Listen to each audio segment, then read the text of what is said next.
This week I've been doing character development for my first novel. I've been answering questions about every aspect of my character's personality. And this experience brought me to a deeper question. How well do I actually know the people in my own life? Would I be able to fill these out for them? What am I missing? How much unexplored potential lies in those relationships? In this video, I want to cover 3 exercises from this character development and share inspiration on how you can apply these to deepen your understanding of the people around you. Let me first give some context on the character development exercises. I've been running through the Novel Factory website. I've put a link in the description. It's an amazing, very fun resource to use. And what you do initially, you're literally creating people from scratch. So you start with a big picture. What is their aspiration? What conflicts do they have in their lives? What is their flaw, their strengths and weaknesses? That is the high level. And then you dig a little bit deeper. You fill in the detail. And this is where it really gets difficult. For example, I don't know what my main character normally wears. I can't really describe my own fashion sense to you now. What annoys them? What gets them excited? What's their favorite song? That gives you an impression of the structure of how you go about character development. Within that, there are so many exercises, so many questions you can answer. For the purposes of this video, I have chosen 3 that we can run through together. The first exercise was, what is their personality type? And for this, the Novel Factory was using the Myers-Briggs test. To summarize Myers-Briggs, if you're not familiar, it categorizes people into personality types based on a collection of 4 traits.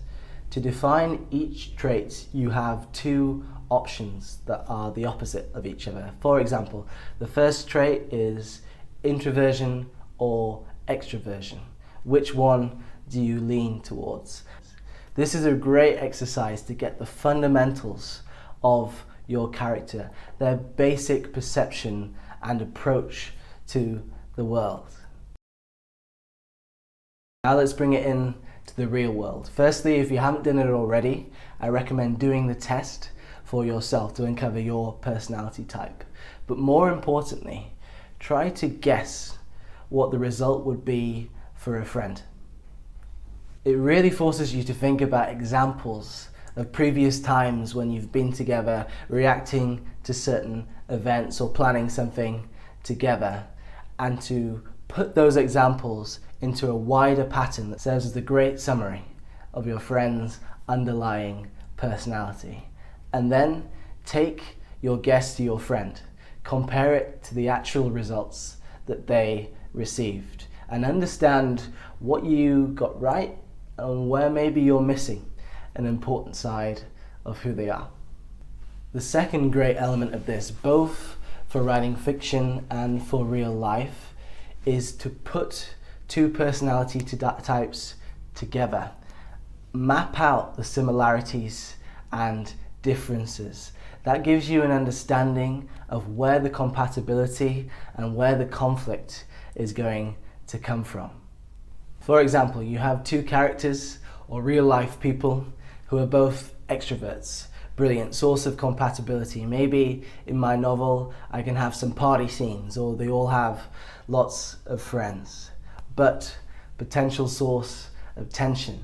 One is more of a thinking person, the other more feeling. So when they have a difficult decision to make, one will try to step back, be as impersonal as possible and look purely at the data, whereas the other person is going to be thinking about the personal, emotional impacts of these decisions on the more unquantifiable side of life. You can see how you can map out your relationships based on these similarities and differences, and for a novel, these provide a great starting point for crafting wonderful plot points. The second exercise is to ask, what are their physical quirks? This is especially useful in a novel for blending with dialogue. How does the body, physical movement, reinforce what they are saying, or perhaps reveal what they're really thinking, but don't quite have the courage to say out loud? What are the things they do with their face or their body? Do they sit up or do they slouch down? Do they bite their nails? Do they move their head around when they're talking? Do they tap their foot when they're listening impatiently to something they disagree with? These details seem small, but they are the little clues that you can use to piece together their personality. If you layer these through the novel, it cumulatively creates a powerful impact where the reader takes away exactly who this person is.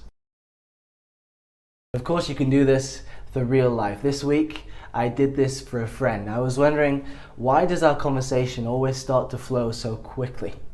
Last time I met my friend, I looked out for any physical quirks, and I noticed when I started talking to tell an anecdote or a news story, he would let out a little smile, and that produced an effect on me. It encouraged me either to move the story in a more humorous direction or to invest more energy into the telling. And I noticed I was smiling even before I reached the punchline. And this happened a couple of times. That little smile served as a gateway, an opening into a better form of connection. And it's something I had never noticed before. It shows you the importance of the small details in life and in fiction. The third exercise is, what do people say?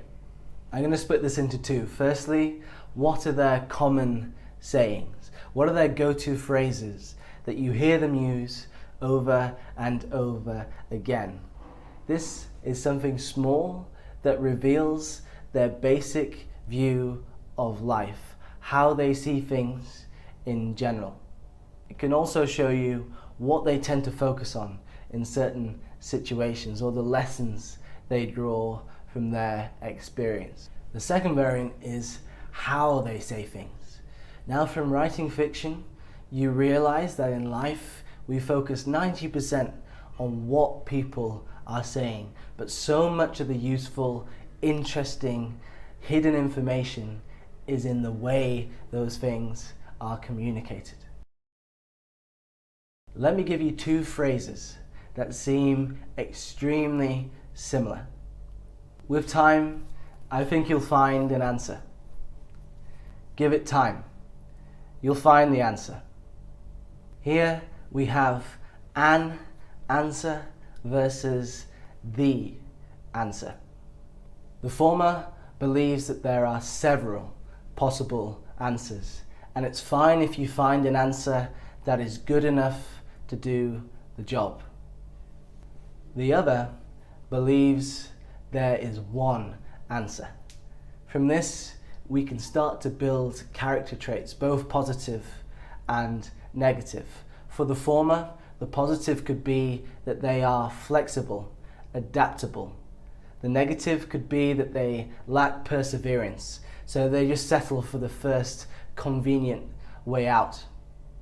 The latter may be disciplined, driven, determined, but they may also be stubborn and overly perfectionist. This is a very subtle example. For a key piece of dialogue in your novel, for example, you may want to go into this level of detail. For real life, it may be unrealistic and maybe undesirable as well. You don't want to be staring at people through a microscope the entire time. But what it shows is how much you can extract from very small pieces of information if you look at life, if you look at your relationships with the same level of focus and intention as you would when developing your characters for your novel. These exercises are like putting on a pair of glasses. So now it's time for you to take some action.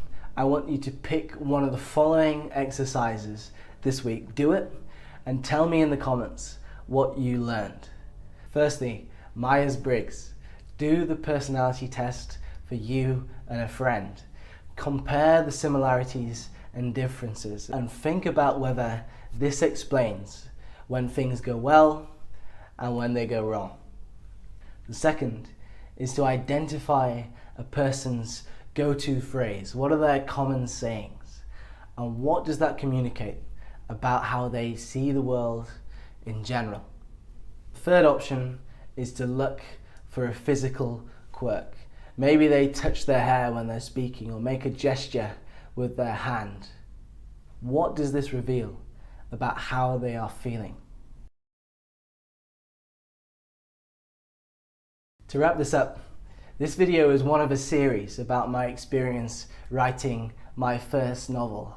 You'll see here a previous example that you can watch now, and I'll be releasing more of these videos as I progress. I'll leave you with this. Writing fiction gives you the playlist for developing Technicolor relationships. There is so much you may be missing right now, so my challenge to you is go and make new discoveries in familiar people.